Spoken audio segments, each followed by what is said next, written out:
اعوذ باللہ من الشیطان الرجیم بسم اللہ الرحمن الرحیم۔ ناظرین، میں آج ایک ایسی بات کرنے لگا ہوں جو علماء کرام کے کرنے والی ہے۔ میں کوئی بڑا عالم نہیں ہوں، میں تو ایک عام انسان ہوں جو قرآن مجید کو، قرآن شریف کو پڑھ کر اس کو سمجھنے کی کوشش کرتا رہتا ہوں اور بزرگوں سے باتیں بھی پوچھتا رہتا ہوں کہ اس کا مطلب کیا ہے۔ دراصل ہم میں جو، یعنی کہ میرا مطلب ہمارا معاشرے میں، ہماری قوم میں جو خرابیاں پیدا ہو گئی ہیں وہ ڈھونڈ کر اس کا حل بھی تلاش کرتا رہتا ہوں۔ تو پہلی جو ہماری کمزوری ہے اس زمانے میں، وہ ایک ایسا عقیدہ ہے کہ نبی کوئی نہیں آ سکتا۔ جب ہم پیچھے جاتے ہیں، حضرت یوسف علیہ السلام کی صورت میں بھی یہی ہے کہ اس کی قوم نے یہ کہا تھا کہ اب یوسف کے بعد کوئی نبی نہیں آئے گا۔ پھر یہودی آ گئے، یہودیوں نے کہا کہ جب تک مسیح نہیں آئے گا اور کوئی نبی نہیں آ سکتا۔ رسول کریم صلی اللہ علیہ وسلم کے زمانے میں بھی یہودی یہی عقیدہ رکھتے تھے۔ سورہ جن پڑھ کے دیکھ لو، وہاں بھی یہ اشارہ ملتا ہے کہ لوگ یہی کہتے تھے کہ کوئی نبی نہیں آ سکتا۔ لیکن جب رسول کریم صلی اللہ علیہ وسلم تشریف لے آئے تو اس وقت پھر ماننے والوں کو تو سمجھ آ گئی کہ نبی آ گیا ہے، لیکن یہودیوں کو آج تک یہ سمجھ نہیں آئی کہ وہی سچا نبی ہے، ہم غلطی پر ہیں۔ اسی طرح پھر اللہ تعالیٰ نے آپ کو وہ دعا سکھائی، نماز میں پڑھنے کے لیے دعائیں۔ سب سے پہلے سورہ فاتحہ، اور ہر نماز میں درود شریف۔ سورہ فاتحہ ہر رکعت میں ہم سورہ فاتحہ پڑھتے ہیں، اور ہر نماز میں ہم درود شریف پڑھتے ہیں۔ آخر اس کے معنوں پر جب غور کیا جائے کہ ہم یہ کیوں نماز میں پڑھتے ہیں، یہ کیوں ضروری ہے، یہ اللہ تعالیٰ نے ایسی دعا سکھاتا ہے جو قبول ہونی ہو، انسان کے لیے، انسان کی بہتری کے لیے دعا ہوتی ہے جو اللہ تعالیٰ نے قبول کرنی ہو۔ اب سورہ فاتحہ ہم ہر رکعت میں پڑھتے ہیں، بغیر سورہ فاتحہ کے رکعت مکمل نہیں ہوتی۔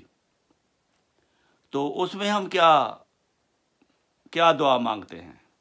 سورہ فاتحہ ایک دعا ہے نا، اس میں ایک یہ بھی ہم مانگتے ہیں، صراط الذین انعمت علیہم، کہ اے اللہ ہمیں وہ رستہ دکھا جن پر تو نے انعام کیا۔ اب ہم ڈھونڈیں گے کہ انعام کیا ہے، اللہ تعالیٰ کی طرف سے انعام کیا ہے جو ہم مانگتے ہیں۔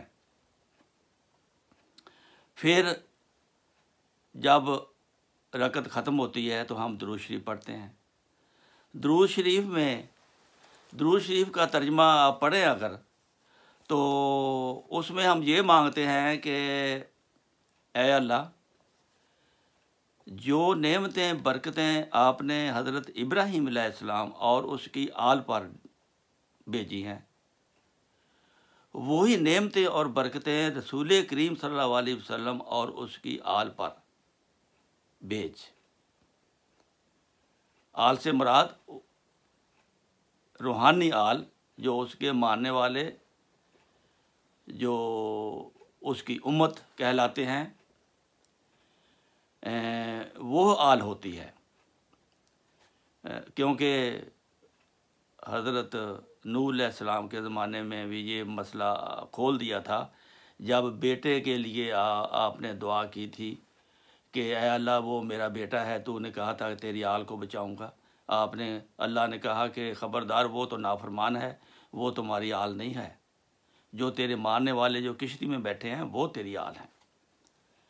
اس طرح سے پتہ لگتا ہے کہ رسول اکرم صلی اللہ علیہ وسلم کی بدنی جو اولاد ہے وہی آل نہیں ہے، اس کے ماننے والے اور اس کی امت بھی اس کی آل میں شامل ہیں۔ تو آل کے لیے حضرت ابراہیم علیہ السلام کو ہم دیکھتے ہیں کہ کون سی نعمتیں، برکتیں اللہ تعالیٰ نے حضرت ابراہیم کو دی ہیں۔ حضرت ابراہیم کی آل میں تو سوائے چاندے کے بادشاہوں کے باقی تو سارے نبی ہوئے ہیں۔ تو نبوت جو ہے وہ سب سے بڑا انعام ہوتا ہے روحانی طور پر، باقی سارے روحانی انعام نبوت سے نیچے ہوتے ہیں۔ ہم مانگتے ہیں اس امت میں 1500 سال سے کروڑوں اربوں مسلمان یہ دعا مانگتے ہیں، پہلے الحمد شریف میں مانگتے ہیں، سورہ فاتحہ میں، کہ اے اللہ ہمیں وہ راہ دکھا جن پر تیرا انعام نازل ہوا، یعنی راستے پر، کس راستے پر، کسی راستے پر کوئی چلتا ہے وہ کس لیے چلتا ہے؟ وہ چیز کو حاصل کرنے کے لیے چلتا ہے۔ اگر کوئی بازار جاتا ہے تو وہ راستہ بازار کو جاتا ہے، تو وہ آدمی اگر کہے کہ میں اس راستے پر جاؤں گا تو بازار پہنچ جاؤں گا، مجھے میری مطلب کی چیز مل جائے گی۔ تو آپ کا مطلب ہے امت محمدیہ میں نبوت آپ مانگتے ہیں، آپ اس راستے پر چلے ہوئے ہیں۔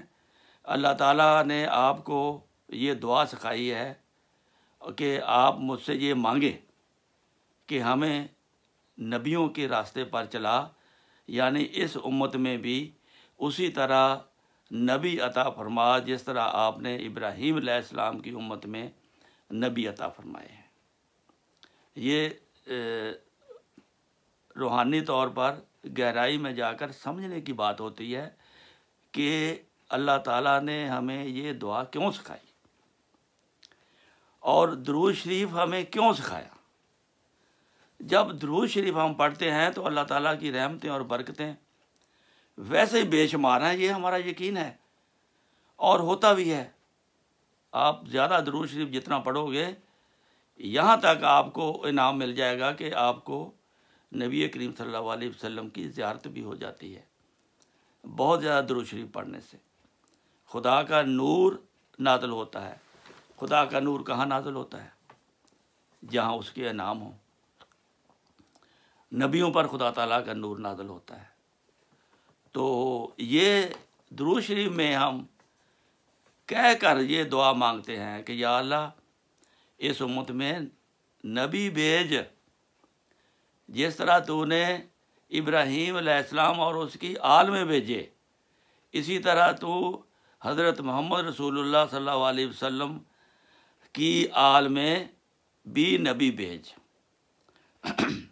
اب جب نبی مسیح الزمان آنا تھا، حضرت مسیح موعود علیہ السلام آخری زمانے کے امام مہدی نے آنا تھا، وہ مسیح موعود تھا، اس کا وعدہ دیا گیا ہے۔ رسول کریم صلی اللہ علیہ وسلم نے وعدہ کیا ہے کہ آخری زمانے میں میرا موعود آئے گا جس کا میں آپ کو وعدہ دے رہا ہوں، وہ آئے گا، اور وہ 13ویں اور 14ویں صدی کا زمانہ ہوگا۔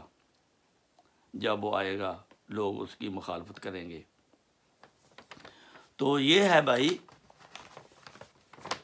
جس کا شور پڑا ہوا ہے پوری دنیا میں، پورے پاکستان میں، پوری عالم اسلام میں، کہ نبی نہیں ہو سکتا، نبی تو آپ 1500 سال سے مانگتے ہیں، تو پھر وہ قبول ہونی تھی دعا یا نہیں ہونی تھی؟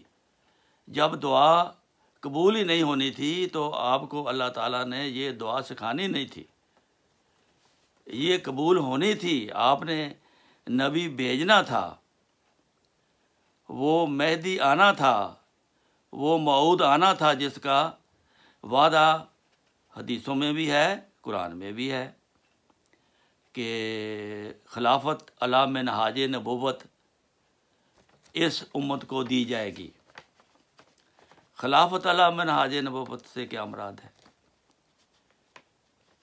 نبی آئے گا تو خلافت ہوتی ہے، نبی کے بعد خلافت منہاج نبوت کا مطلب ہے نبوت کے بعد جو خلافت ہوتی ہے وہ آپ کو عطا کی جائے گی۔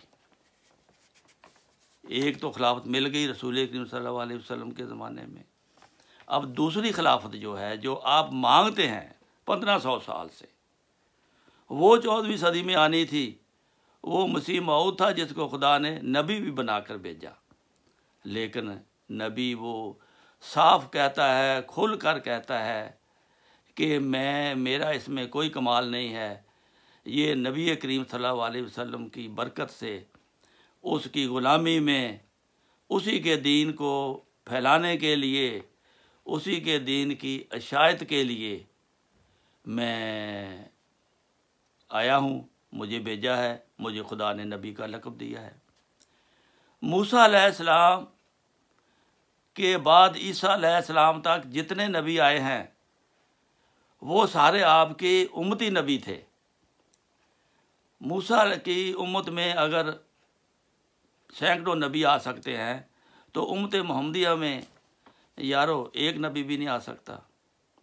یہ تو سوچنے کا مقام ہے۔ خود ہی تم دعائیں کرتے ہو، خود ہی نمازیں پڑھتے ہو، خود ہی اللہ تعالیٰ سے یہ نبوت کا مقام مانگتے ہو، اور اگر اس نے بھیج دیا ہے، اب آپ نے وہ کفار کی سنت پر چلتے ہوئے انکار کر دیا ہے، جس طرح یہودی انکار کرتے چلے آ رہے ہیں، اور ہماری قوم بھی اس بات سے انکاری ہے۔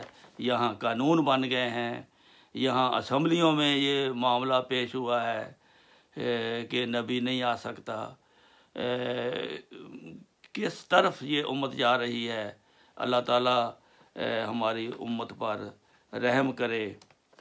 تو حضرت یوسف علیہ السلام کا میں نے بتایا ہے، اس کے بعد بھی کہ وہ کہتے تھے کہ یہ آخری نبی ہے، پھر یہودی کہتے تھے کہ موسیٰ ہی آخری نبی ہے، مسیح نہیں، یہ مسیح کے بعد مسیح کو ہم نہیں مانتے۔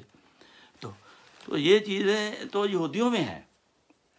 مسلمانوں نے اگر یہودیوں کے نقش قدم پر چلنا ہے، ان کی یہ قسمت میں ہے، تو پھر ٹھیک ہے، لیکن میں نے تو یہ آپ کو ثابت کر دیا ہے کہ آپ خدا تعالیٰ سے نبی مانگتے ہیں اور خدا تعالیٰ نے آپ کو دے دیا ہے، چاہے امتی دیا ہے، نبی دے دیا ہے، وہ دعا آپ کی قبول ہو گئی ہے 1500 سال کی، جو لاکھوں اربوں مسلمان مانگتے تھے۔ تو اب قبول کرنا یا نہ کرنا یہ اپنی اپنی قسمت ہے۔ اگر آپ خدا کو اور اس کے رسول صلی اللہ علیہ وسلم کو خوش کرنا چاہتے ہو، راضی کرنا چاہتے ہو اس کی تائید میں، تو آنے والے کے معاملے میں ضرور غور کرو، سوچو اور دعا کرو، اور پڑھو، اور بار بار پڑھو، درود شریف پڑھو اور دعائیں کرو۔ اللہ تعالیٰ آپ کے ساتھ ہو۔ اللہم صلی علی سیدنا و مولانا محمد وعلی آل محمد کما صلیت علی ابراہیم وعلی آل ابراہیم انک حمید مجید۔